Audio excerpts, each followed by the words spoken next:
Hi everyone. In this little video we are going to learn how to do a faux stained glass window technique on some vellum. So I've just cut down a piece of vellum here. I've cut it down to the size of window that I want in my journal, just 1 inch larger on each side, or whatever stamp you want to use as your window. Just cut a piece out that's about 1 inch wider and longer on each side. So I got the vellum and I've got this stamp. You want to choose a stamp that has some line drawings or has things that you can color. So not quite a bold stamp. This one I chose because I like the little squares of all the different types of collage stuff. So what you're going to take is some Versamark or any other type of embossing ink pad. Versamark, what you need is an ink that is going to stick the embossing powder. Versamark, I love Versamarks because they are just, they will do watermarks, you can do chalk techniques with them. There are so many cool things, and it's also good just to do some basic embossing. So I'm taking the pad directly to the stamp, assuring that there is ink all over it. If you were to stamp this way, you wouldn't be able to tell if you've got ink all over it. So I am just going to put it down and stamp it right down. I'm working on this kind of flimsy table, so I have to put my hand underneath to kind of get some good pressure. Normally I'd be doing it on my desk, my other work surface, but you just want to make sure that you press hard enough so that all the ink transfers. So it's hard to see. Versamark is a very obviously light in color. Now I've got, or clear I should say, some embossing powder, Midnight Black. So what you're going to do, this is why I have a piece of paper underneath. You don't want to try to trickle it all over so that it goes where you just want it to go. Just dump it on. Move it around a bit to assure that you get embossing powder on every part, and it just goes off on your little piece of paper underneath. And then I'm going to flick the back of it. If you just flick the back, you will get all those little pieces that you don't want. Now you see how there's a line here from the edge of the stamp? Either I can leave that there because I like the serendipity look of it, or you can just take a little paintbrush and wipe that off. But I'm going to leave it. So just take that to the side for a second. Now you take your embossing powder on your spare piece of sheet and funnel it back in to your jar. So there's never any wasted. And stuff lasts for a long time. You can get it at Michael's or any hobby store.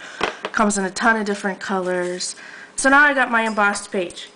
So I have a heat gun here. Heat guns are very useful. I do not suggest you use one. This is a craft heat gun. Do not use one from Home Depot. The ones that peel paint off your wall, because you might burn a place down. This one's made specifically for crafting. So what I'm going to do is I'm going to turn the heat gun on, and I'm going to speak a little louder so you guys can hear me. But you want to turn the heat gun on and keep it off your project and against your arm until you can't feel it, you can't take it anymore. It's too hot. And then I'm going to take it to my project. I'm going to start at one corner and wait till it starts melting. And you'll be able to see the difference when it's completely melted. It just looks a little bit darker. And then I'll slightly move around the project. I'll slowly move around the project, I should say, until it's completely dark. You do not want to overheat embossing powder. If you overheat embossing powder, it can burn, and it'll end up, instead of nice and shiny, it'll turn out kind of gritty. So just move it around slowly till everything is melted. Depending on your lighting, like I have here, I might have to hold it up. So if you can see, there's a couple. I hope you can see. There's a couple of spots that are not quite shiny.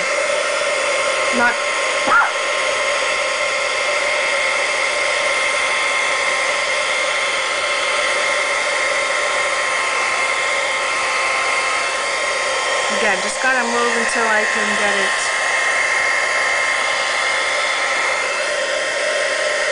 So all the parts are nice and shiny. I apologize, my cameraman is, needs a drink of water. So once you got it completely embossed, and, oh, it's not. 1 second.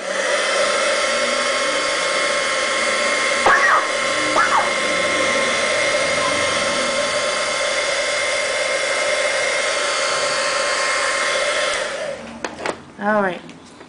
Once you got it completely embossed, we're going to flip it over. And this is where you get the stained glass look. These are my Copic markers. They're alcohol ink. So from here, what I'm going to do is I'm going to take some of the colors, and this is on the other side. What you're going to do is color behind whatever you just stamped down. So I'm just going to color a couple of squares red, a couple squares blue, and just continue to go. So whichever line drawing, whichever stamp you choose, you can color in this way. I have a couple red, and then I'll show you a few of the blue. Show you a few of the blue ones.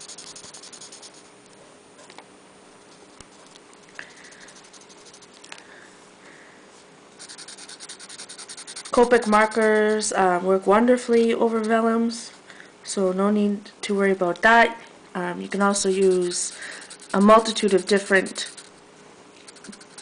markers to do this. Okay, and then when you turn it over, so it's not quite colored in,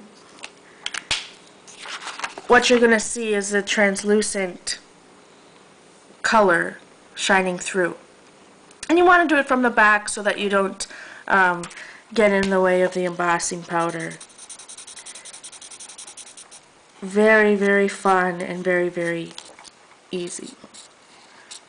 I try not to go outside the lines, but of course, you know, I'm on camera, so it never fails.